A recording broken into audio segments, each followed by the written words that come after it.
इनू आंदे ने कारीगर उस्ताद, इनू आंदे ने टैक्नीकल उस्ताद। खुदा दी कसम है वैद प्रदेश हुंदा है कि जिहड़ा परदेसी दी फुल्लां रंगी जवानी ऐ सत समुंदरों पार इन्हां परदेसां च रोल दिंदा है। ਜਿਹੜੇ ਲੋਕ ਪ੍ਰਦੇਸ਼ ਚ ਹੁੰਦੇ ਨੇ ਉਹਨਾਂ ਦੇ ਪਿੱਛੋਂ ਸੱਕੇ ਇਲਾਕੇ ਦੇ ਵਿੱਚ ਆਂਦੇ ਨੇ ਕਿ ਉਹ ਹੀ ਮੁੰਡਾ ਉਹ ਜਿੰਦਾ ਭਾਈ ਪ੍ਰਦੇਸ਼ ਹੈ।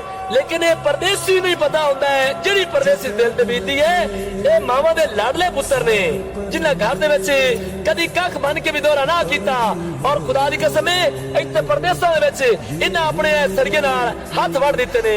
ਔਰ ਇਹ ਸਰੀਏ ਦੇ ਕੰਮ ਕਰਨੇ ਐਡਾ ਆਸਾਨ ਕੰਮ ਨਹੀਂ, ਇਹ ਆਪਣਾ ਅੰਦਰ ਮਾਰ ਕੇ ਇਹ ਟਾਰਗੇਟ ਪੂਰੇ ਕਰਨੇ ਪੈਂਦੇ ਨੇ। खुदा दी कसम है दुआ कीती करो कि अपने वतन दी अल्लाह रोजी देवे। परदेसी प्रदेश दे विच कक्खा तो औला हुंदा है। एक दिन का देख के याद आया पहले तो ठीक सोच आई, हर तो फिर सोच के बाद आया एक सोच पे है